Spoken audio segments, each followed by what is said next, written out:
Hi there, this is Karen Stever and I'm coming at you from thepublicrecord.com. I've been hosting Stever's Public Playground Project, which is a community effort where anybody in the world can participate. We've had musicians and artists coming together to build a song from the ground up. This week we are in drum phase. We just finished up lyrics and then we are going to go on to guitars and bass and stuff later on, followed up by Frank Greiner, who is going to be mixing this whole thing when we're done making it slam. He's also going to be showing you how to do that. So if you are interested in getting tips from him, he's posting videos every single day on here. This is a multi-platinum mixer, guys, who knows how to make stuff slam. I first heard about Frank when I listened to the first Methods of Mayhem CD, and I had to know who was responsible for assisting in making that project slam. So ever since then, he makes everything slam, and he can teach you how to make everything slam. So pay attention to those videos, and especially later on when he talks about mixing, because that's really his massive forte. So today I found myself going across the tabs on the Stever page, excited about how many people are involved in this, and just the camaraderie between everybody, and how much people help each other and assist each other and are so cool to each other. And I was looking through the charity videos and watching one from JT Allen, who he recently sent in a great one that ties a lot of the stuff in that we're doing. If you haven't submitted your charity video, you do have till the end of the project to do it, but you want to get lots of votes so that your charity wins. So I encourage you to get those in. But there's tons of other great ones on there. Howling Wolfgang had one about the Covenant House. He had a very personal experience with the Covenant House, so I encourage you to watch that.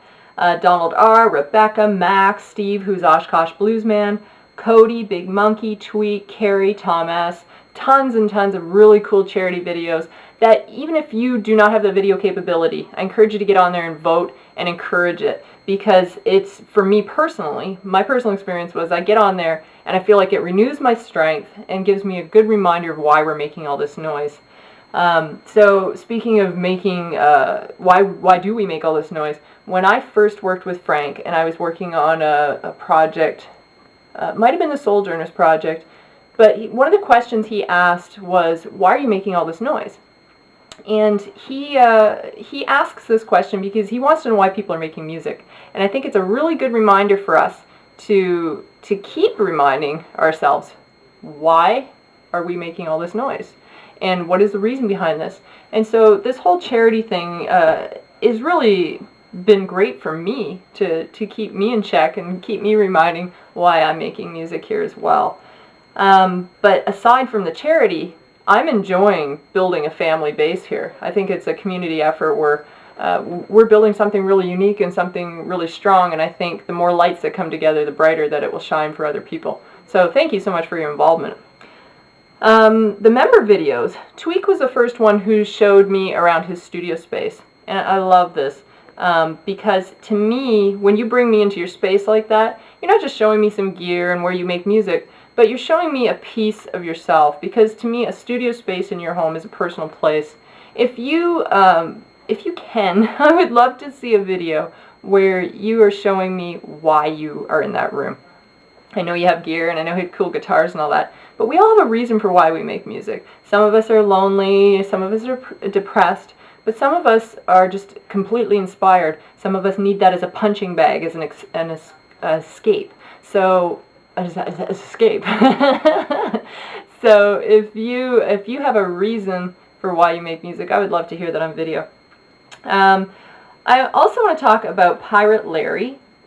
He sent in a drum submission from Angel, who's from Mexico, and I want to tell you why I loved Angel's video so much. First of all, he let me into his world. So I thought that was really awesome. But I like the spirit of how this is done, because it was one take just straight through. And if I was in the studio with Angel, we would talk about what some of those parts should be, you know, just to specifically dial them in. But what I liked about this was that Angel let me into his space. It was a very creative space, and you could tell that the people that are always in this room are making music because they love it. And what I understand about the Baja bands that Larry puts together is he is building a community of musicians as well who love what they do for the greater good, and I think that's really amazing. Frank's probably on a video right now as we're talking to you about some of the member audio. We are going through all these audio submissions, and it's been a crazy, crazy week so far doing that. But I want to talk about, speaking of the spirit of how people do things, I want to talk to you guys about Evan Berard specifically. Evan, from what I understand, is from Quebec, Canada. He's 15, and I like the fact, what I'm getting from Evan is that he is not eager to please, but he's eager to learn. And there's something that we can learn from Evan in this.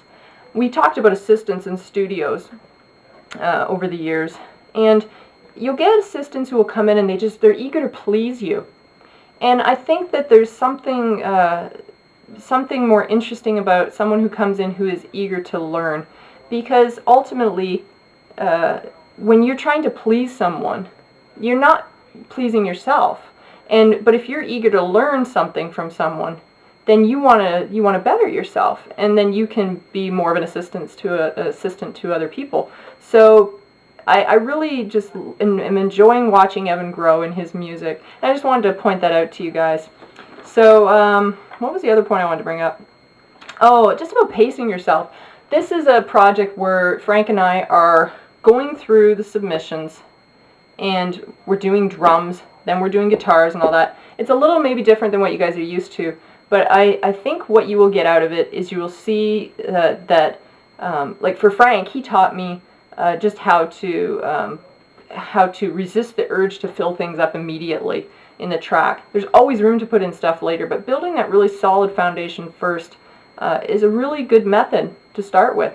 So I'm learning to pace myself in everything I do in life, and music is no exception. I've been trying to do it there as well.